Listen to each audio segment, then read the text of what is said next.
Hey everyone, welcome back.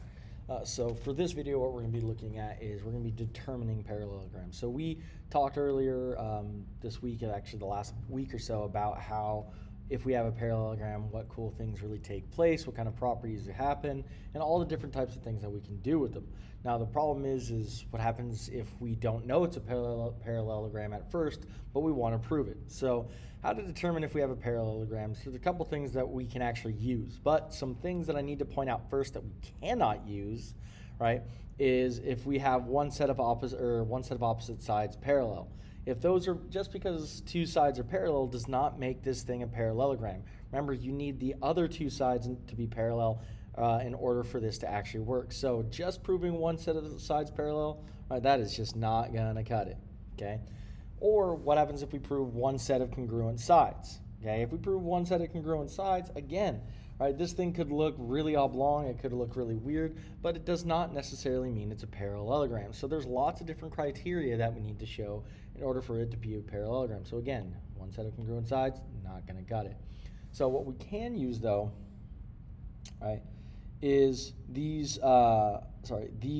four essentially theorems that kind of determine a parallelogram. So in the first one, if we have both set pairs of opposite sides are congruent, then the quadrilateral is a parallelogram. And you're probably thinking, well, I mean, what makes it, why do those lines have to be parallel just because, right? Just because their opposite sides are. So just to kind of give an example of why, and again, you will be, part of what I'm gonna ask you to do a little bit later is proving things like this, but part of why, okay, let me get this thing lined up pretty well. If I draw a diagonal in here, and I'm gonna use dotted line just because it's like, here we go.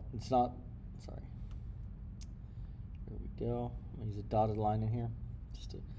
Well, this thing is just not lining up very well right now, is it? Well, that's good enough. Okay, I go ahead and I just draw a diagonal in here. What I've effectively just created, so I've got two sides, I've created a set of congruent triangles by side, side, side. Now, since the triangles are congruent, that says, hey, you know what?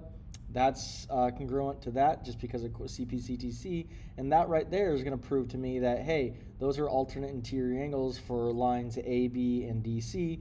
Right, that means that these two guys have to be parallel. And by the exact same token, if I think about this angle and this angle, those are both also alternate interior angles with respect to diagonal as the transversal, which again means that these two must be parallel. Okay, and that's kind of why that works. The second one we can use is both pairs, I'm gonna highlight that. If both pairs, right? If both pairs of opposite angles of a quadrilateral are congruent, right, then the quadrilateral is a parallelogram. So again, kind of why this works, right? Why this works, again, I'm gonna draw a diagonal in here. I'm actually going to kind of draw two, but I'm going to try to make them as light as kind of possible. Okay. And the reason why is if I have those two angles congruent, those two angles congruent, I have that side congruent to itself. Essentially what I'm going to be able to prove in here, again, using more than one triangle,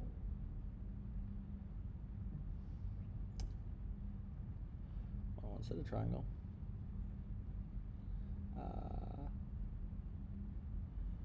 Hold on. So if I use those kind of angles, so yes, right now all we're given is that one angle on one side. Essentially what I can ultimately show is that this angle right here is going to be congruent to this angle right here. And again, we're going to have that whole idea of congruent triangles and parallel again. Okay. If I get to the next one, if I have, again, sets of, so the next one is if the diagonals of a quadrilateral bisect each other, then the quadrilateral is a parallelogram. Actually, sorry, I messed up on this one. I forgot, you don't actually need the diagonal for this. Oh, that's not what I wanted to do. Let's go back. Sorry, I forgot, you don't actually need the diagonals on this one. All right, why this one works, sorry. Mr. Kiefer made a mistake in this video, I apologize. If I imagine that this has a measure of x, this has a measure of x, and this one has a measure of y, and this one has a measure of y, okay? If I add up all four of these into into 260, or sorry, into the interior angle sum of a quadrilateral, I know all four of these will add up to be 360. So that'll be x plus y is equal to 360, right? When I simplify that out, that's 2x plus 2y is also equal to 360. Divide all sides by 2, and I get that x plus y is equal to 180. And so that would mean that these two angles are supplementary, making that if I use this one as the transversal, that means that these two are parallel. And likewise, I can say the exact same thing, reason for these two being parallel. I apologize, I messed up on that earlier. Now for the diagonals, if they bisect each other, right, I know it's going to be a parallelogram, and the easiest way to think about that is going to be, well, hey, you know, I've got the top and the bottom triangle are congruent, right, by side angle side, okay, which means that this side is going to be congruent to this side, right? Likewise, I've got that these two triangles are congruent, right, by side angle side, because these are vertical angles, and 1, 2, 3, 4, those opposite sides are congruent. And since we've already proven that both sets of opposite sides being congruent make a parallelogram, I can just jump to that conclusion, or I could go through that whole ordeal again of showing they must be parallel. Okay. Last one is, now this one's kind of the tricky one. If one pair of opposite sides of a quadrilateral is both parallel and congruent, then the quadrilateral is a parallelogram.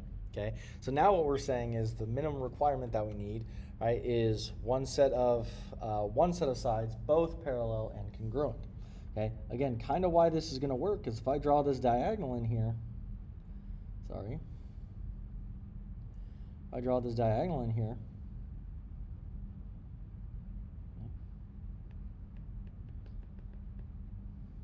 all right, what I've effectively done is, since these two guys are parallel, right, that means that this angle and this angle have got to be congruent by alternate interior angles.